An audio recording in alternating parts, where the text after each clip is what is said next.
Viewers, ganito. Welcome back to my channel, everyone. Ngasa aina thamjakiba pung nipan haijabane khratang thengjagre. Yadam yawbdagi ko tang somda khudong chada khara leibadagi nipan haijabadani minute 15 muk tang let oigrena hanjare. Pung nipan ni minute 15 sidagi sise pung nipan ni chap manai. Adu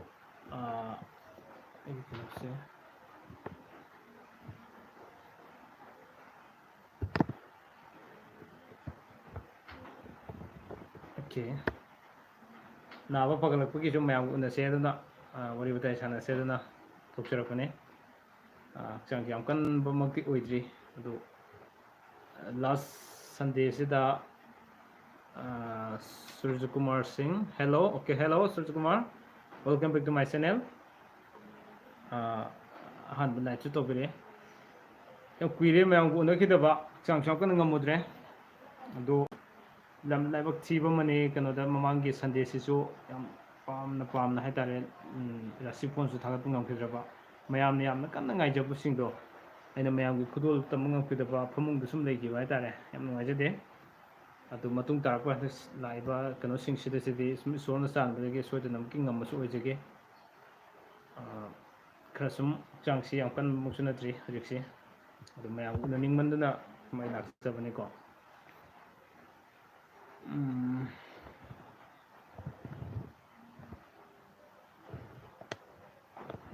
lại nó vào cái nó tài coi thì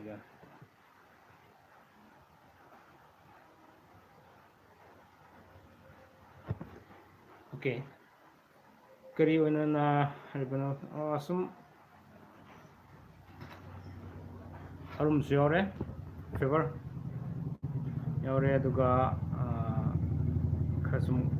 khongam taba daria ko siore thongam abungo bro naba parwa naba kra pare naba kra pabi mayam unaning madan sum thogapane do mayam go wari batai sanase pongkui kuidraga suko nam kuina tobudi ngomgodo mande irembam bindan sarasi lagnagi thagat piro okay soidana ke thagat sarake hanakti ai nabu farakpo sididi blog si mathang jum paijara ge tare ko tamu sak disarbo sak sajare sak sare guli sabul loin loraga ne romesh meti corona dinati ko nate corona dinati corona dinati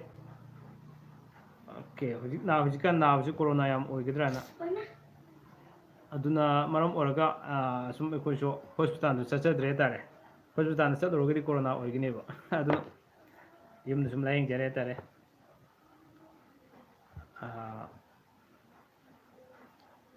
mayam gi message sum pajarage ai gi message ti pabidre uma ahibam uma gi message ti hojik kak ai thengna jai ko adai mamangi kenoda lakidri ingonda lakhi makai dai sum pajari mathangi kelvin gini lai si kelvin thodam yamba sayol gi rasifol thagatiro pikfeni okay thank you so much kelvin ai ngesa hijabadune hakchang krangam kidabana timing hekchana kibaduna ne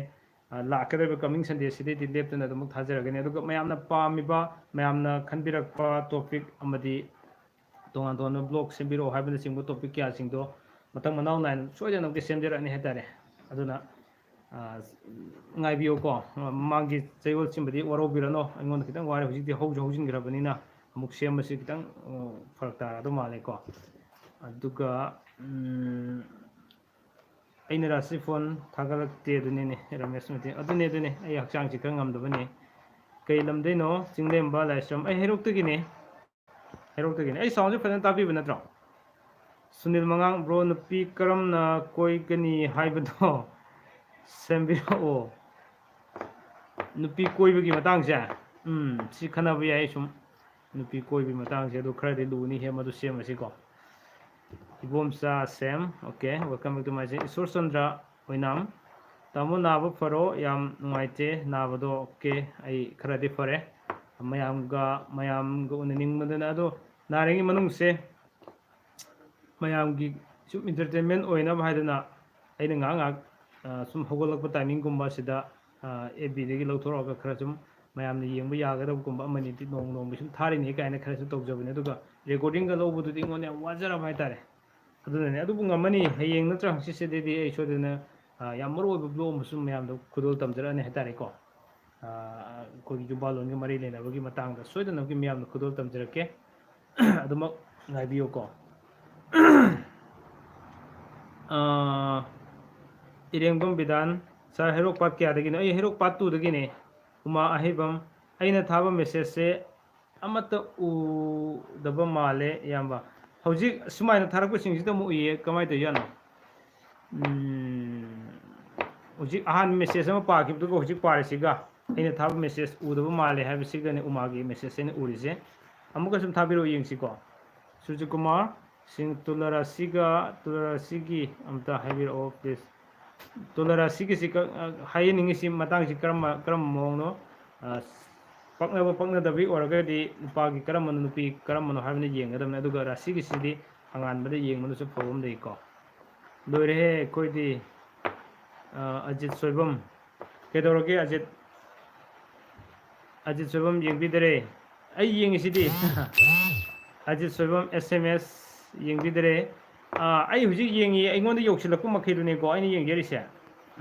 ꯃꯦꯁꯦꯖꯁꯤ ꯑꯩꯉꯣꯟꯗ ꯊꯥꯈ꯭ꯔꯒ ꯌꯧꯁꯤꯜꯂꯛꯇꯕ ꯌꯥꯝ ꯌꯥꯎꯏ ꯀꯔꯤ ꯂꯩꯕꯅꯣ ꯈꯪꯗꯦꯀꯣ ꯎꯃꯥ ꯑꯍꯩꯕꯝ ꯑꯃꯨꯛꯀ ꯂꯥꯛꯑꯦ ꯄꯛꯅꯗꯕ ꯃꯥꯏꯀꯩꯗ ꯂꯩꯕꯁꯦ ꯀꯩ ꯐꯠꯇꯕ ꯂꯩꯒꯦ ꯏꯌꯥꯝꯕ ꯑꯗꯨꯗꯤ ꯐꯠꯇꯕ ꯐꯣꯜꯗꯤ ꯑꯃꯈꯛ ꯍꯥꯏꯕ ꯌꯥꯗꯦ ꯃꯥꯒꯤ ꯂꯩꯔꯤꯕ ꯀꯩꯅꯣꯗꯨꯒꯤ ꯐꯣꯜ ꯑꯃꯃꯝ ꯂꯣꯏ ꯂꯩꯖꯒꯅꯤꯀꯣ ꯀꯔꯤ ꯀꯔꯤ ꯄꯛꯅꯗꯕ ꯀꯔꯤꯒꯤ ꯃꯥꯏꯀꯩ ꯀꯃꯥꯏꯅ ꯇꯧꯔꯤꯕ ꯍꯥꯏꯕꯅꯆꯤꯡꯕꯁꯤꯡꯗꯣ ꯄꯛꯅꯗꯕꯗꯨꯒꯤ ꯃꯇꯨꯡ ꯏꯟꯅ ꯃꯥꯒꯤ ꯐꯣꯜ ꯂꯩꯖꯒꯅꯤ ꯂꯩꯀꯥꯏꯒꯤ ꯄꯦꯟꯗꯕ ꯚꯤꯗꯤꯑꯣ ꯔꯁꯤ ꯇꯥꯅꯤꯡꯕꯅ ꯉꯥꯎꯔꯦ ꯁꯣꯏꯗꯅꯃꯛꯀꯤ ꯅꯦꯛꯁ ꯁꯟꯗꯦꯁꯤꯗꯒꯤ ꯌꯥꯝ ꯀꯨꯏꯗ꯭ꯔꯦ ꯉꯁꯤ ꯋꯦꯗꯅꯁꯗꯦꯅꯦꯀꯣ ꯀꯨꯏꯗ꯭ꯔꯦ ꯅꯨꯃꯤꯠ ꯃꯔꯤꯅꯤꯃꯨꯛꯇ ꯉꯥꯏꯔꯦ ꯁꯤꯗꯒꯤ ꯑꯩꯁꯨ ꯈꯨꯗꯣꯜ ꯇꯝꯖꯔꯛꯀꯦ ꯑꯗꯨ ꯃꯔꯛꯇ ꯑꯩ ꯅꯣꯡꯃꯒꯤ ꯔꯥꯁꯤꯐꯣꯜ ꯑꯣꯏꯔꯁꯨ ꯑꯗꯨꯝ ꯍꯥꯞꯆꯔꯛꯀꯦ ꯔꯦꯀꯣꯔꯗꯤꯡ ꯂꯧꯕ ꯉꯝꯃꯛꯑꯀꯥꯟꯗꯀꯣ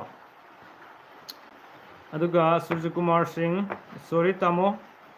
ꯈꯟꯗꯅ ꯍꯪꯕꯅꯤ ꯀꯩꯁꯨ ꯀꯥꯏꯗꯦ ꯁꯨꯔꯖꯀꯨꯃꯥꯔ ꯖꯦ ꯀꯦ ꯂꯕꯔ welcome back to my channel ꯇꯥꯃꯣ ꯃꯦꯁꯦꯖ ꯄꯥꯗ꯭ꯔꯦ ꯁꯥꯎꯅꯤꯡꯉꯦ ꯃꯦꯁꯦꯖ ꯑꯩ ꯍꯧꯖꯤꯛ ꯄꯥꯔꯤꯁꯤꯗꯤ ꯖꯦ ꯀꯦ ꯂꯕꯔ ꯂꯥꯛꯄ ꯃꯦꯁꯦꯖꯁꯤꯡꯗꯨꯇꯅꯦ ꯍꯧꯖꯤꯛ ꯑꯩꯅ ꯍꯥꯏꯗꯤ ꯑꯩꯉꯣꯟꯗ ꯌꯧꯁꯤꯜꯂꯛꯄꯁꯤꯡꯗꯨꯀꯣ ꯃꯌꯥꯝ ꯂꯥꯏꯠꯇꯤ ꯏꯅꯝ ꯅꯝꯕꯤꯗ꯭ꯔꯕ ꯃꯥꯜꯂꯦ ꯂꯥꯏꯠꯁꯨ ꯈꯔ ꯅꯝꯕꯤꯌꯣ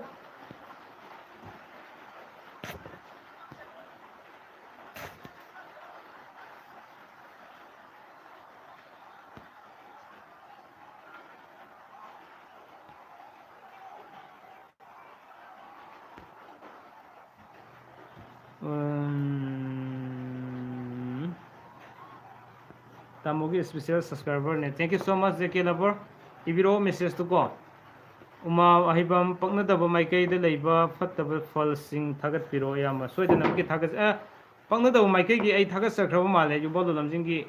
ꯀꯔꯝꯕ ꯑꯦꯄꯤꯁꯣꯗꯅꯣꯗꯤ ꯑꯩ ꯑꯃꯨꯛꯇꯪ ꯌꯦꯡꯕꯤꯌꯨ ꯆꯦꯛ ꯇꯧꯕꯤꯌꯨꯀꯣ ꯌꯨꯝꯕꯥꯜ ꯂꯝꯖꯤꯡꯒꯤ ꯄ꯭ꯂꯦꯂꯤꯁꯇ ꯆꯪꯕꯤꯌꯣ ꯑꯗꯨꯒ ꯑꯗꯨꯗ ꯑꯩꯁꯨ ꯆꯦꯛ ꯇꯧꯔꯛꯀꯦ ꯊꯥꯒꯠꯂꯝꯒꯗꯧꯕꯗꯤ ꯃꯥꯜꯂꯦ ꯑꯖꯤꯠ ꯁꯣꯏꯕꯝ ꯗ ꯌꯨꯝꯗ ꯀꯥꯟꯅꯕ ꯊꯧꯔꯝ ꯁꯦꯝꯕꯤꯌꯣ ꯚꯤꯗꯤꯑꯣ ꯉꯥꯏꯖꯔꯒꯦ ꯑꯣꯀꯦ ꯁꯣꯏꯗꯅꯃꯛꯀꯤ ꯁꯦꯝꯖꯔꯛꯀꯦꯀꯣ ꯖꯦ ꯀꯦ ꯂꯕꯔ ꯅꯨꯄꯥꯅ ꯁꯟꯗꯦ ꯅꯨꯄꯤꯅ ꯐ꯭ꯔꯥꯏꯗꯦ ꯐꯕ꯭ꯔꯥ ꯇꯥꯃꯣ ꯄꯛꯅꯩ ꯁꯟꯗꯦ ꯃꯟꯗꯦ ꯇ꯭ꯌꯨꯁꯗꯦ ꯋꯦꯗꯅꯦꯁꯗꯦ ꯊꯔꯁꯗꯦ ꯐ꯭ꯔꯥꯏꯗꯦ ꯆꯐꯨꯒ ꯏꯋꯥꯡꯒ ꯇꯥꯏ ꯌꯥꯝ ꯐꯩꯀꯣ ꯑꯗꯨꯒꯤ ꯃꯈꯥ ꯃꯦꯁꯦꯖ ꯉꯥꯏꯒꯦ ꯃꯌꯥꯝ ꯂꯥꯏꯛꯁꯨ ꯈꯔ ꯈꯔ ꯇꯧꯕꯤꯌꯨ ꯍꯛꯆꯥꯡ ꯌꯥꯝ ꯋꯥꯅ ꯃꯌꯥꯝ ꯎꯅꯅꯤꯡꯕꯗꯨꯅ ꯑꯩ ꯂꯥꯛꯆꯕꯅꯤꯀꯣ ꯁꯨꯝ ꯕ꯭ꯂꯣꯛꯁꯦ ꯊꯥꯈꯤꯗꯕꯁꯤꯗ ꯌꯥꯝ ꯅꯨꯡꯉꯥꯏꯖꯗꯕ ꯍꯥꯏꯇꯥꯔꯦ ꯍꯧꯖꯤꯛꯁꯤ ꯆꯥꯕ ꯇꯨꯝꯕꯁꯦ ꯈꯨꯗꯤꯡꯃꯛꯁꯦ ꯃꯌꯥꯝꯅ ꯀꯔꯤ ꯈꯜꯂꯝꯒꯗꯒꯦ ꯃꯌꯥꯝꯅ ꯑꯩꯉꯣꯟꯗ ꯀꯔꯤ ꯍꯥꯏꯕꯤꯔꯝꯒꯗꯒꯦ ꯑꯁꯤꯒꯤ ꯋꯥꯈꯜꯁꯤꯗ ꯂꯩꯐꯝ ꯈꯪꯗꯕ ꯍꯥꯏꯇꯥꯔꯦ ꯎꯃꯥ ꯑꯍꯩꯕꯝ ꯑꯩ ꯂꯣꯏꯅ ꯌꯦꯡꯉꯦ ꯌꯥꯎꯗꯦ ꯏꯌꯥꯝꯕ ꯑꯣꯀꯦ ꯑꯗꯨꯗꯤ ꯑꯩ ꯁꯦꯝꯖꯔꯛꯀꯦ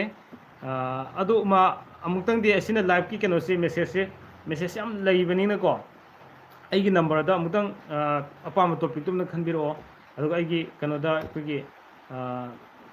ꯄꯤ ꯀꯦ ꯁꯕꯁꯀ꯭ꯔꯥꯏꯕꯔ ꯒ꯭ꯔꯨꯞ ꯍꯥꯏꯅ ꯋꯥꯆꯞ ꯒ꯭ꯔꯨꯞ ꯑꯃꯁꯨ ꯍꯥꯡꯗꯨꯅ ꯂꯩꯕꯅꯦ ꯑꯗꯨꯗ ꯑꯣꯏꯔꯁꯨ ꯑꯗꯨꯝ ꯊꯥꯕꯤꯔꯛꯑꯣꯀꯣ ꯑꯗꯨꯗ ꯌꯥꯎꯕ ꯑꯣꯏꯔꯒꯅ ꯑꯕꯦꯀꯤꯌꯥꯝ ꯀꯀꯥ ꯊꯔꯁꯗꯦꯒ ꯐ꯭ꯔꯥꯏꯗꯦꯒ ꯄꯛꯅꯕ꯭ꯔꯥ ꯀꯀꯥ ꯅꯨꯄꯥꯒꯤ ꯀꯔꯝꯕꯅꯣ ꯅꯨꯄꯤꯒꯤ ꯀꯔꯝꯕꯅꯣ ꯍꯥꯏꯕꯤꯔꯛꯑꯣ ꯑꯗꯨ ꯈꯪꯗ꯭ꯔꯒꯗꯤ ꯌꯥꯔꯣꯏ ꯑꯗꯨꯒ ꯏꯁꯣꯔꯆꯟꯗ꯭ꯔ ꯑꯣꯏꯅꯥꯝ ꯇꯥꯃꯣꯅ ꯃꯌꯥꯝꯗ ꯐꯖꯕ ꯋꯥꯍꯩ ꯈꯔ ꯍꯥꯏꯕꯤꯌꯨꯕ ꯋꯥꯈꯜ ꯇꯥꯅꯕ ꯃꯌꯥꯝꯗ ꯀꯔꯝꯕ ꯃꯇꯥꯡꯒꯤꯅꯣ ꯆꯥꯛ ꯆꯥꯔꯕ ꯇꯥꯃꯣ ꯁꯨꯔꯖꯀꯨꯃꯥꯔ ꯁꯤꯡ ꯀꯣ ꯆꯥꯛ ꯆꯥꯖꯔꯦ ꯑꯕꯦꯀꯤꯌꯥꯝ ꯑꯩꯁꯨ ꯃꯦꯁꯦꯖ ꯄꯥꯔꯛꯇꯦ ꯃꯦꯁꯦꯖꯁꯤ ꯁꯨꯃꯥꯏꯅ ꯃꯌꯥꯝ डबलिंग होइना अमुक्तदा चप मानना लाखिबसिंगदो मेसेज मांगबे हे याव मालिको अदुमाइना आई हे लाइव थाब खुदिंग स्माइना मेसेज पाबिरते हेब से याव बाय तारे अद अइंगोंदा आइदी आइना उबो मेसेज मकैसे मथंग मतम अमता कांदना जुम पाना होना जबनेबा अदुना मयामना कांगिब तारसु अमुक सुम थाबिरो हाबिसम आई रिक्वेस्ट तौजगी को जेके लबर के मुक पाजगे अबेकियाम की मथंग ने को से तमु नुपा की मिंग जोतिन नुपीना रोशनी अंगांग नुपा नुपी हाइबियो ओके जेके लबर अहानबा अंगांगी ने कोइना हाइजर तुइसे जोतिन का रोशनी नुपा ताई रोशनी हाइब्रा रोशनी हाइब्रा रोशनी हाइब तारगदी नुपा नुपा ओइना लेगनी को अहानबा अंगांग से अबेकियाम तरुक लक्ति सुरमलनी तो असुमाइना इरकुसिंदा सुम फंगे करमाय तइनो अबेकियाम के मेसेज से सुम थाबिरो यंगसे अबेकियाम सूर्य कुमार सिंह को नेट से यामना नुवाइते तमो ओके आई होजिक नोंग से याम काना चूरी अदुना नेट से खरा नुवाइते नहान मकै कनो अदु वन मथंग की लाइफ ते आई नुवाइना होनरगनी को कनो से आई सिम टू चेंज तो होदा बाय तारे अदुना ने अबेकियाम नुपाना थर्सडे नुपीना फ्राइडे ओके नुपाना थर्सडे नुपीना फ्राइडे याम पकनै चफु युवान ताई अबेकियाम अदगी अबाइसा लुवांग ब्रो सैटरडे का ट्यूसडे का से पकना ब्रो नुपा नुपी करमनो हाइदु खंगन बिरक्तरगदे अइना हाइबु ngamjade adu hai hanasu haijabudune ko खंबिरम दबदि है दो नुपा करमनो नुपी करमनो दु ibiro अनिल कुमार सिंह सगोल सेन गा इराई गा पकना ब्रो सिसु सुम नुपा नुपी करमनो हाइबिरक्तरे अजित सोलबम नुपीना नोमाइजिंग नुपाना इराई थांगजा नोमाइजिंग अजित सोलबम नुपाना इराई नुपीना नोमाइजिंग ओइबा तारगदि खबै ताई को खितंग कोगी लेमिनाब खरा खना जैनाब खरा तोप याय तबुदबो राशिदा पकनरमगदि अदुमक फनी हाबसे मथमजगे अबेकियाम आईडी लाइट चोवी हाना थैंक यू सो मच अबेकियाम जेके लवर तमो नुपी गिना चोरी नुपा गिना कइनो रंजू ओके नुपीना सया अहानबा अंगांग हाइबियो नुपी ताई जेके लवर लोंगजम कियोबती साक्षार बसार Kiyobati welcome back to my channel चन लापिरे साक्षार जरे अदुगा नेल्सन लुट्स याम्बा नुपा की सैटरडे नुपी की Wednesday Saturday Sunday Monday Tuesday Wednesday चफु आक ताई को पकना बखरा वाले अदुमा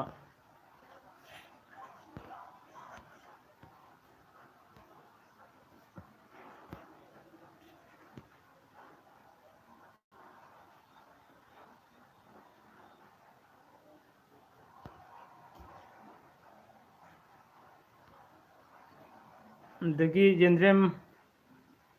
बम्बोबी नुपाना मंडे नुपीना Thursday Monday Tuesday Wednesday Thursday फई पकनई को अदगी लोंजम कियोबदी सार के नंबर दो अमता हाबिरो इचन आई नंबर याउद्रबा कमाय कइनो मयाम सु ताबी होरो आई के नंबर पिजरके हुजे इचन लोंजम कियोबदी ना हंबिरिंगे सिदा होरेन सु हंगदे हंगाखिनी खंगे अदुबो ताबी होदबना सुम हंबिरखिनी अदु हुजे अहान बगी ओने सुम हाइजरके मैम इसिन बियो को 700598336 अमुका हाइजगे 700598336 सिदा आइगी व्हाट्सएप हांगबा नंबर ने अदुगा व्हाट्सएप ग्रुप ओइना पीके सब्सक्राइबर ग्रुप आइना लेरिबदुसो योबिनिंग लेरिबसिंगसु दुमो हाइबिरो हाइबसे थमजगे को मथंगी मेसेज तो खजगे सूर्य कुमार सिंह थर्सडे नुपा ओरदी करम्बा नुपीगा पकनगनी तमो थर्सडे नुपा ओइब तारगदी फ्राइडे यारे संडे यारे ट्यूसडे यारे हारिब नुपी सिंगजी पकनई को अदुगा संजित लोंजम ब्रो नुपागी वेडनेसडे नुपीगी Friday Wednesday Thursday Friday Wednesday Thursday सब माने ngai gi si khabai tai kitang pakna bwale राशि पकनरम द्रगदी मसी खरा खुदों थिनिंगाई ओइगनी को अदु राशि पकनरम बदी खरा फगनी अदुगा गितचंद्र तौनावजम सैटरडे नुपा ओइरदी करम नुपी का ꯄꯛꯅꯕꯒꯤ ꯏꯌꯥꯝꯕ ꯁꯦꯇꯔꯗꯦ ꯅꯨꯄꯥ ꯑꯣꯏꯔꯗꯤ ꯁꯟꯗꯦ ꯌꯥꯔꯦ ꯋꯦꯅꯁꯗꯦ ꯁꯣꯔꯤ ꯁꯟꯗꯦ ꯌꯥꯔꯦ ꯇ꯭ꯌꯨꯁꯗꯦ ꯌꯥꯔꯦ ꯊꯔꯁꯗꯦ ꯌꯥꯔꯦ ꯑꯖꯤꯠꯁꯣꯏꯕꯝ ꯗ ꯅꯨꯄꯤꯅ ꯗꯦꯕꯔꯥꯅꯤ ꯅꯨꯄꯥꯅ ꯑꯖꯤꯠ ꯌꯦꯡꯕꯤꯌꯨ ꯅꯨꯄꯥꯅ ꯍꯥꯟꯅ ꯏꯕꯤꯔꯒꯗꯤ ꯌꯥꯝ ꯐꯒꯗꯕꯅꯤꯀꯣ ꯅꯨꯄꯥ ꯃꯃꯤꯡꯁꯤꯅ ꯍꯥꯟꯅ ꯑꯗꯨꯕꯨ ꯌꯦꯡꯁꯤ ꯑꯦꯅꯤꯋꯦ ꯌꯦꯡꯉꯁꯤ ꯅꯨꯄꯤ ꯇꯥꯏ ꯑꯍꯥꯟꯕꯒꯤꯁꯤꯀꯣ ꯎꯔꯤꯛꯈꯤꯟꯕꯝ ꯁꯅꯥꯊꯣꯏ ꯇꯥꯃꯣ ꯅꯨꯄꯤꯁꯨ ꯁꯟꯗꯦ ꯅꯨꯄꯥꯁꯨ ꯁꯟꯗꯦ ꯗꯤ ꯇꯥꯃꯣ ꯃꯄꯣꯛ ꯅꯨꯃꯤꯠ ꯃꯥꯟꯅꯕꯁꯦ ꯈꯔ ꯄꯛꯅꯕ ꯋꯥꯠꯂꯦꯀꯣ ꯃꯁꯤ ꯑꯐꯕ ꯑꯣꯏꯗꯦ ꯍꯥꯏꯕꯁꯤꯃ ꯊꯝꯖꯒꯦ ꯑꯩꯒꯤ ꯑꯣꯏꯅꯗꯤ ꯑꯩꯈꯣꯏꯅ ꯃꯁꯤ ꯌꯦꯡꯕ ꯌꯥꯕ ꯌꯦꯡꯉꯦ ꯊꯤꯕ ꯌꯥꯕ ꯊꯤꯔꯦ ꯑꯗꯨ ꯃꯁꯤ ꯄꯛꯅꯕ ꯑꯣꯏꯗꯦ ꯍꯥꯏꯕꯁꯤꯃ ꯊꯝꯖꯒꯦ ꯂꯩꯃꯤꯟꯅꯔꯤꯒꯤꯗꯤ ꯌꯥꯝꯅ ꯅꯨꯡꯁꯤꯅꯒꯅꯤ ꯃꯈꯣꯏꯃꯨꯛ ꯅꯨꯡꯁꯤꯅꯕ ꯂꯩꯔꯣꯏ ꯃꯄꯣꯛ ꯅꯨꯃꯤꯠ ꯃꯥꯟꯅꯕꯁꯤꯀꯣ ꯑꯗꯨꯒ ꯃꯈꯣꯏ ꯑꯅꯤꯒꯤ ꯃꯅꯨꯡꯗ ꯑꯃ ꯉꯟꯅ ꯀꯥꯏꯅꯕ ꯈꯪꯗꯦ ꯀꯩꯒꯤꯗꯦ ꯑꯃꯗꯤ ꯂꯩꯒꯅꯤ ꯍꯥꯏꯇꯥꯔꯦ ꯁꯨꯃꯥꯏꯅ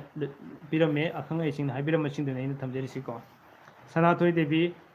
ꯅꯨꯄꯥꯒꯤ ꯁꯦꯇꯔꯗꯦ ꯅꯨꯄꯤꯒꯤ ꯋꯦꯅꯁꯗꯦ ꯁꯦꯇꯔꯗꯦ ꯁꯟꯗे ꯃꯟꯗꯦ ꯇ꯭ꯌꯨꯁꯗꯦ ꯋꯦꯅꯁꯗꯦ ꯁꯦꯇꯔꯗꯦ ꯁꯟꯗꯦ ꯃꯟꯗꯦ ꯇ꯭ꯌꯨꯁꯗꯦ ꯋꯦꯅꯁꯗꯦ ꯃꯗꯨꯁꯨ ꯑꯐꯕ ꯑꯣꯏꯗꯦ ꯆꯐꯨ ꯉꯥꯛꯇ ꯇꯥꯏ ꯂꯩꯀꯥꯏꯒꯤ ꯄꯦꯟꯗꯕ ꯚꯤꯗꯤꯑꯣ ꯑꯣꯀꯦ ꯇꯥꯃꯣꯅ ꯉꯥꯡꯕꯁꯤ ꯅꯨꯡꯉꯥꯏꯇꯦ ꯄꯠ ꯄꯠ ꯇꯠꯄ꯭ꯔꯥ ꯀꯃꯥꯏꯅ ꯇꯧꯒꯦ ꯀꯥꯡꯖꯝ ꯅꯣꯡꯉꯥꯂꯩꯃ ꯀꯀꯥ ꯇ꯭ꯌꯨꯁꯗꯦ ꯄꯣꯛꯄ ꯃꯤꯒꯤ ꯌꯨꯝ ꯄꯥꯟꯕꯗ ꯃꯩꯔꯝ ꯃꯥꯏꯀꯩꯁꯦ ꯐꯠꯇꯕ꯭ꯔꯥ ꯑꯩ ꯄꯛꯅꯕ ꯃꯥꯏꯀꯩꯒꯤ ꯊꯥꯒꯠꯆꯈꯤꯕꯅꯦ ꯑꯃꯨꯛꯇꯪ ꯆꯦꯛ ꯇꯧꯕꯤꯌꯣꯀꯣ ꯍꯛꯆꯥꯡꯁꯤ ꯈꯔ ꯉꯝꯗꯕꯅꯤ ꯑꯩꯉꯣꯟꯗ ꯑꯃꯨꯛ ꯔꯤꯃꯥꯏꯟ ꯇꯧꯕ ꯈꯣꯠꯄꯗ ꯈꯤꯇꯪ ꯋꯥꯖꯕ ꯍꯥꯏꯇꯥꯔꯦ ꯑꯗꯨꯅ ꯑꯃꯨꯛꯇꯪ ꯆꯦꯛ ꯇꯧꯕꯤꯌꯣ ꯑꯩꯅ ꯌꯨꯝꯕꯥꯜ ꯂꯝꯖꯤꯡꯗ ꯄꯛꯅꯕ ꯃꯥꯏꯀꯩꯒꯤ ꯃꯇꯥꯡꯗ ꯊꯥꯒꯠꯆꯈꯤꯕꯅꯦ ꯑꯃꯨꯛꯇꯪ ꯌꯦꯡꯕꯤꯌꯨꯀꯣ ꯖꯦꯀꯦ ꯂꯕꯔ ꯇꯥꯃꯣ ꯅꯨꯄꯥꯅ ꯖꯣꯏꯀꯨꯃꯥꯔ ꯅꯨꯄꯤꯅ ꯁꯤꯂꯥ ꯅꯨꯄꯥ ꯇꯥꯏ ꯑꯍꯥꯟꯕꯒꯤꯁꯤꯀꯣ ꯅꯣꯡꯖꯝ ꯀꯤꯌꯣꯕꯇꯤ ꯁꯥꯔ ꯑꯩꯒꯤ ꯐꯣꯟꯗꯣ ꯌꯥꯈꯤꯗ꯭ꯔꯦ ꯑꯃ ꯁꯤꯜꯂꯦ ꯑꯗꯨꯗ ꯌꯥꯎꯈ꯭ꯔꯦ ꯊꯦꯡꯛ ꯌꯨ ꯁꯥꯔ ꯅꯝꯕꯔ ꯍꯥꯏꯕꯤꯔꯛꯄ ꯑꯣꯀꯦ ꯑꯗꯨꯗꯤ ꯍꯥꯟꯅ ꯅꯝꯕꯔꯗꯨ ꯌꯥꯗ꯭ꯔꯕ ꯏꯆꯟ ꯀꯤꯌꯣꯕꯇꯤ ꯍꯥꯟꯅ ꯅꯝꯕꯔꯗꯨꯗꯤ ꯑꯩꯉꯣꯟꯗ ꯌꯥꯎꯔꯤꯀꯣ ꯑꯅꯤꯁ ꯂꯧꯔꯦꯝꯕꯝ ꯃꯟꯗꯦ ꯅꯨꯄꯥꯗꯤ ꯌꯥꯝꯕ ꯅꯨꯄꯤ ꯑꯣꯏꯔꯒ ꯅꯨꯄꯤꯗꯅ ꯃꯟꯗꯦ ꯅꯨꯄꯥ ꯑꯣꯏꯔꯒꯗꯤ ꯇ꯭ꯌꯨꯁꯗꯦ ꯌꯥꯔꯦ ꯊꯔꯁꯗꯦ ꯌꯥꯔꯦ ꯁꯦꯇꯔꯗꯦ ꯌꯥꯔꯦꯀꯣ ꯌꯦꯟꯗ꯭ꯔꯦꯝꯕꯝ ꯕꯣꯕꯤ ꯏꯆꯥꯒꯤ ꯇ꯭ꯌꯨꯁꯗꯦ 31st 2019 ꯄꯣꯛꯄ ꯑꯐꯕ ꯑꯣꯏꯒꯗ꯭ꯔꯥ ꯑꯃꯇ ꯍꯥꯏꯕꯤꯌꯨ ꯇ꯭ꯌꯨꯁꯗꯦ ꯄꯣꯛꯄꯁꯦ ꯄꯣꯛꯄꯒꯤ ꯄꯨꯡꯐꯝꯗ ꯂꯩꯒꯅꯤꯀꯣ ꯄꯨꯡꯐꯝꯒꯤ ꯃꯇꯨꯡ ꯏꯟꯅ ꯑꯩꯈꯣꯏꯅ ꯌꯦꯡꯒꯗꯕꯅꯦ ꯑꯗꯨꯅ ꯑꯃꯨꯛꯇꯪ ꯄꯨꯡꯐꯝꯗꯨꯁꯨ ꯈꯪꯕꯤꯔꯀꯥꯟꯗ ꯀꯨꯞꯅ ꯌꯦꯡꯕ ꯑꯃ ꯆꯪꯉꯦ ꯑꯅꯤꯁ ꯂꯧꯔꯦꯝꯕꯝ ꯃꯟꯗꯦꯗ ꯄꯣꯛꯄꯁꯤꯗꯤ ꯃꯟꯗꯦꯗ ꯄꯣꯛꯄꯁꯤꯗꯤ ꯍꯥꯏꯁꯤ ꯋꯥꯍꯪꯁꯤ ꯑꯩ ꯒ꯭ꯌꯥꯟ ꯇꯥꯗ꯭ꯔꯦ ꯄꯛꯅꯕ ꯃꯤ ꯄꯛꯅꯕ ꯅꯨꯄꯤ ꯑꯣꯏꯕ ꯇꯥꯔꯒꯗꯤ ꯃꯟꯗꯦ ꯇ꯭ꯌꯨꯁꯗꯦ ꯌꯥꯔꯦ ꯊꯔꯁꯗꯦ ꯌꯥꯔꯦ ꯁꯦꯇꯔꯗꯦ ꯌꯥꯔꯦ ꯈꯨꯃꯨꯛꯆꯝ ꯖꯦꯛꯁꯟ ꯏꯌꯥꯝꯕ ꯅꯨꯄꯥꯒꯤꯅ ꯋꯦꯅꯁꯗꯦ ꯑꯗꯨꯒ ꯅꯨꯄꯤꯒꯤꯅ ꯇ꯭ꯌꯨꯁꯗꯦ ꯆꯥꯅꯕ ꯋꯥꯠꯂꯦ ꯀꯣ ꯎꯃꯥ ꯑꯍꯩꯕꯝ ꯑꯩꯒꯤ ꯃꯦꯁꯦꯖ ꯄꯥꯕꯤꯗ꯭ꯔꯦ ꯃꯦꯁꯦꯖꯁꯤ ꯍꯧꯖꯤꯛ ꯄꯥꯔꯤ ꯃꯃꯥꯡꯗꯁꯨ ꯈꯔ ꯄꯥꯈ꯭ꯔꯦ ꯑꯩꯅ ꯎꯍꯧꯕ ꯃꯈꯩꯗꯤ ꯎꯗꯕ ꯃꯈꯩꯗꯤ ꯄꯥꯖꯗ꯭ꯔꯦꯀꯣ ꯑꯗꯒꯤ ꯔꯟꯖꯤꯠ ꯅꯣꯡꯃꯥꯏꯊꯦꯝ ꯅꯨꯄꯤꯁꯨ ꯁꯦꯇꯔꯗꯦ ꯅꯨꯄꯥꯁꯨ ꯁꯦꯇꯔꯗꯦꯒꯤꯁꯤ ꯀꯝꯗꯧꯕ ꯑꯐꯕ ꯈꯤꯇꯪ ꯑꯣꯏꯕ ꯋꯥꯠꯂꯦ ꯑꯗꯨꯒ ꯁꯨꯔꯖꯀꯨꯃꯥꯔ ꯁꯤꯡ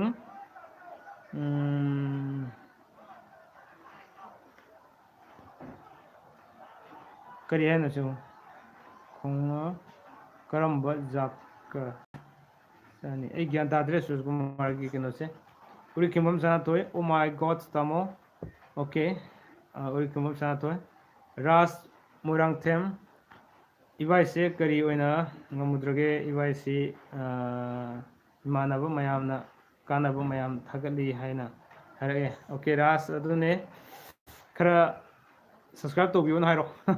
ꯑꯗꯨꯒ ꯈꯪꯗꯕ ꯂꯩꯔꯁꯨ ꯁꯨꯝ ꯍꯪꯕꯤꯔꯛꯑꯣꯅ ꯍꯥꯏꯔꯣ ꯅꯝꯕꯔ ꯄꯤꯈ꯭ꯔꯣ ꯁꯨꯝ ꯀꯩꯁꯨ ꯀꯥꯏꯗꯦꯀꯣ ꯃꯌꯥꯝꯁꯨ ꯂꯣꯏꯅ ꯍꯪꯅꯔꯛꯄꯅꯦ ꯑꯗꯨꯒ ꯑꯩ ꯐꯦꯚꯔ ꯈꯔꯁꯨ ꯇꯧꯔꯨꯔꯦ ꯑꯗꯨꯒ ꯑꯃꯨꯛ ꯗꯥꯏꯔꯤꯌꯥ ꯃꯇꯝꯈꯔ ꯁꯨꯝ ꯇꯧꯔꯨꯕꯅꯦ ꯍꯛꯆꯥꯡ ꯈꯤꯇꯪ ꯁꯣꯟꯊꯕ ꯍꯥꯏꯇꯥꯔꯦ ꯑꯗꯨꯅ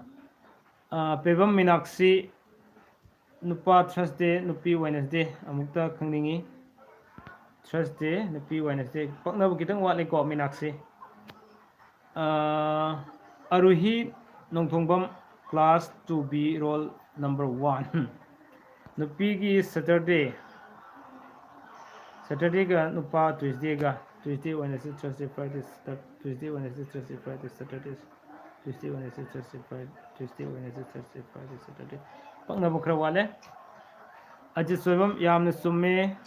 yam chumna fawe dana haibase yai fare thank you so much ajit soibam adagi Sahen Sana Laisram nupa nupi karam pokani haira ai thaga sakrabane ko longjum kyobati hoi number ama sinjare sir adudi message taro aingonda ko sengi message adudi hanagi message tu sorry hanagi number du paidrabati no number du pibiro darkar lerasu sum ori batai sanana ko Belinda Yumnam Nupagi Friday Nupigi Wednesday Nupagi Friday Nupigi Wednesday Nupagi Friday Nupigi Wednesday habani ko Friday Saturday Sunday Monday Tuesday Wednesday paknai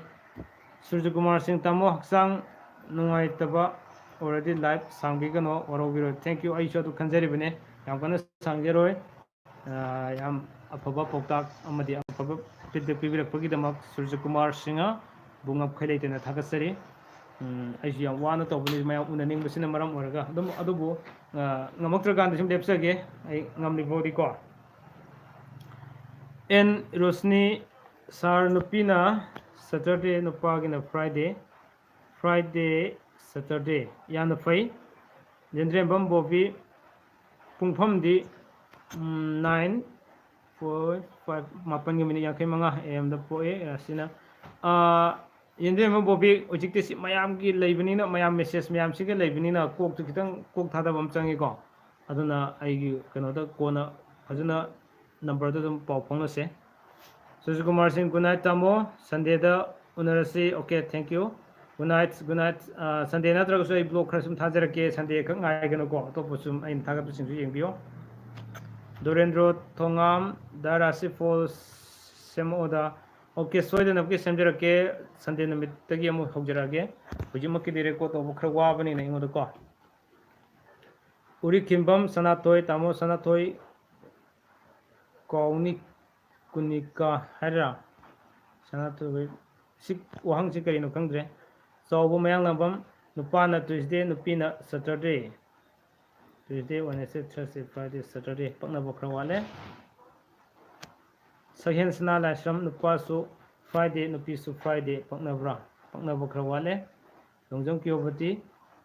hoi tharakisar okay thank you Dorendro Thangjam da nupagina Saturday nupigina Friday pakna bokra wale duso Rosni Polem tamo aigi do sungai habirakte hujik parisi khaktane atai thingnatri adunane IBM Wairokpam welcome back to my channel aigi paukom di pbd IBM Wairokpam gi message hujik urisi khak oramgodo male aduga tamo Sunday ga Monday ga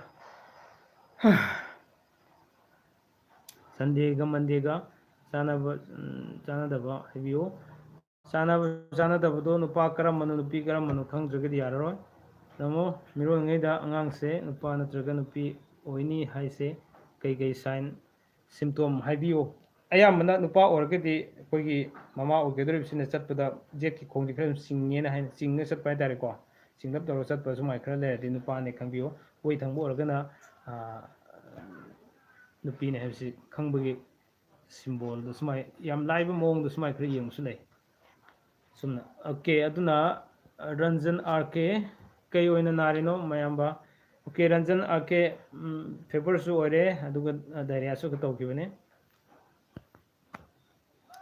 Undertaker yamba yamna nungai thagasari yaifare thank you so much yaifare Asa Devi nupana Wednesday nupina Sunday Wednesday Thursday Friday Saturday Sunday pakna bokra wale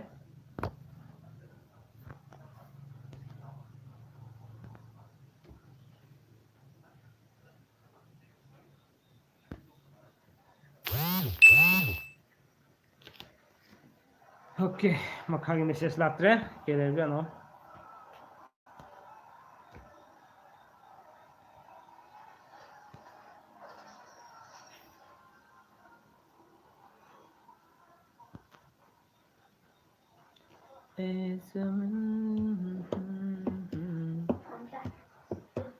Asyik lain-lain aja dah. COVID-19 tak mana ya? Akhirnya tu sudah nak semua pada free. Kayak film lo.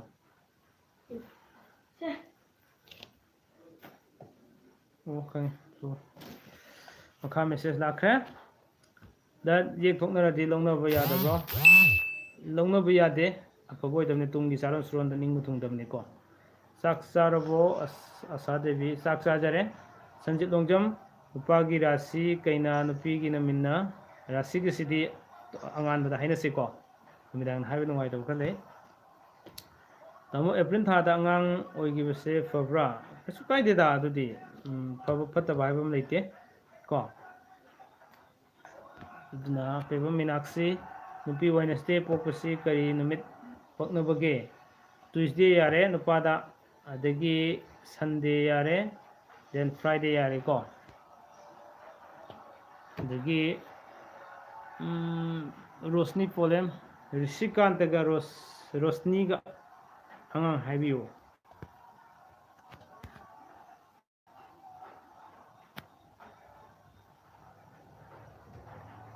Rosni hai na lebi taragati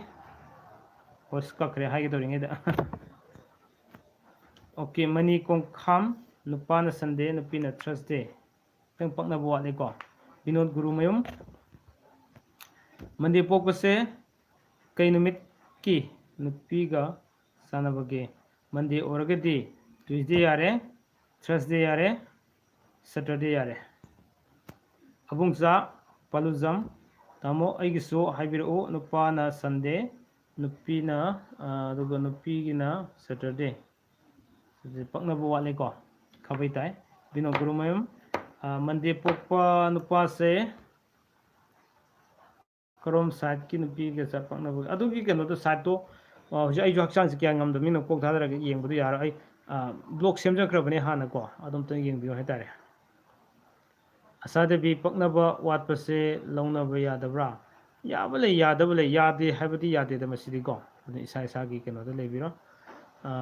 sangbana bi oinam nupi na Thursday pokpasi kari sanagani Wednesday nupa yare aduga then Monday nupa yare then aduga Saturday yare ko kwadi fabati ujikido Wednesday yam pai then adagi Ranjit Nomai Them sargi number amuktaga address ka loinana Ranjit Nomai Them aigi number ibiro hajarake ateju ibiro 700598336 amuka haige 700598336 lefam de hairok tagine Rosni polem Rishikanta ga Rosni ga ngai ka ki message tu male nupi tai ko andu se chumala me dikhang di he aduga malengan balaisam Friday gidi wang se gyan dadre Binod Guru hoy thank you brother okay welcome isan ayar bam haira sar nupa na Thursday nupi na Friday Thursday Friday yam paknai yam sunai ko uma ahibam nupa na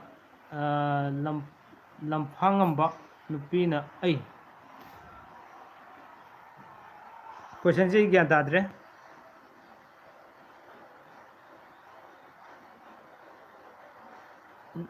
angang gi orgadi ahan be nupi ta biya na le uma gi siko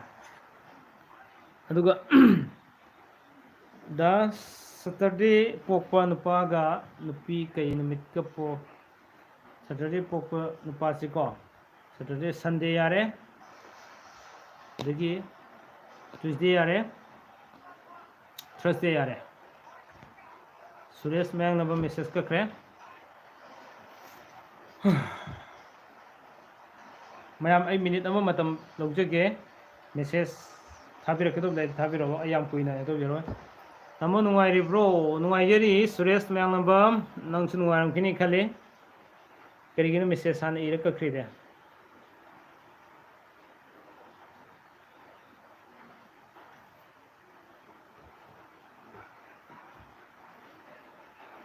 any other message ahanba angang hangbane okay adu angang ito sum hajari ko nupi tai hena hajai si chumbalan bi yengbiro Vedanta ga Ganapriya ga nupi tai Dorendra Thongam ai kangsoi se narabanina seke lover tamo nupa ajoy nupi daina nupi tai jumse kesagi question si kitang mapung phane biro tamo sai sing unare amom Roshan Priya wangkhem da nupa na Saturday nupi na Thursday Saturday Sunday Monday Tuesday Wednesday Thursday paknei Dorendra Thongam Dorendra ga Sananu ga nupi tai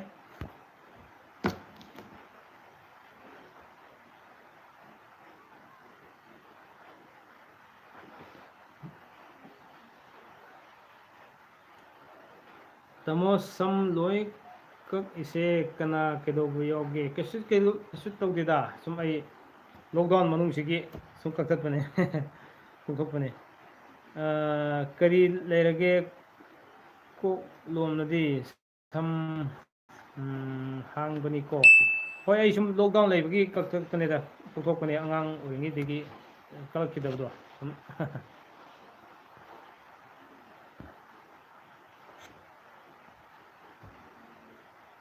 Okay, ai lusinaba tawjarage ta hakchang jiga wara ko waro biro ai mathangi live tu kuina thajage da waro ne ko sum hang banida okay sukai de mande pakna wale rokari oina ngamdabano favor su tawre daria su tawbane Tuesday ki kari sanage Wednesday yare nupa gra nupi gra hangbiro khangdre nongdamba ga priyaga nupa tai adigi hai kaka ngai ko hemras amulae kaka ngai ko ai phone mai yoksilaktre loidore adunane ai minute amadi ngai jagi ko hakchang chong wara badunane hemras ki message samtang pa gi anusiba hemras ai gi live kuding mukta lakpe ngi sai gi ude kan jaramini Monday di thank you sir okay welcome Monday di have wahang sei khangedre da Saturday pokpa nupaga Thursday pokpa se ahan bida angang nupara nupiro ming do ina habira kadobne ko hoi thanks ai rasi hero singara si hero ba sahenga minaga nupi tai sahenga minaga upana Wednesday nupi na Thursday nupi na Tuesday pakna wale poinam jina nupi na Saturday nupana Wednesday Thursday Friday Saturday paknai Monday se kaiga sanage nupa gira nupi gira do nupi or gade Tuesday ga sanai Thursday ga so Saturday ga so sanai okay ma'am लोजरगे औरो बिबियादे मथंगी live ता बपुंग फाना थेंगनसे हयेंग सोई blow म सेमना बु होनजगे record lobe सुंगम गदो माले हनती रांग ना हंदगे record lobe ngam दबदगी तुम आई मैमदा कई खलम गदे खलगे लाइव सु उन निंग मदन हकचांग ngam दु थोकजरक बने औरो बिरोय को आई मैमदा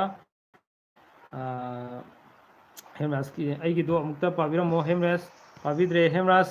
मेसेज लाक्तबगी नि को आई ngai फनकन ngai जबने Huji message pabidre ai pabiro mo haibstane la isingonda amukka pabiro mo haiba amukka la message ti ibiraktre smai dok se hemnas adagi atei so aigi nam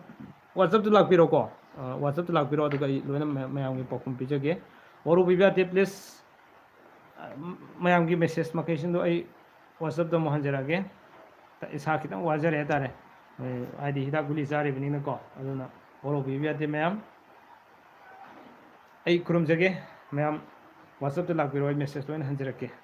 Vanga मुसी किता वाजरे तारे एंगोंदा अदुना ने ma'am उननिंग मदा नै थोकचरक बने को phone number okay Hemraj phone number ꯍꯥꯏꯔꯛꯀꯦ 700-59-833-96 ꯍꯥꯟꯅ ꯅꯝꯕꯔꯗꯨ ꯑꯗꯨꯃꯛ ꯂꯩꯔꯤꯕꯅꯤꯀꯣ ꯐꯔꯦ ꯒꯨꯗ ꯅꯥꯏꯠ ꯑꯣꯜ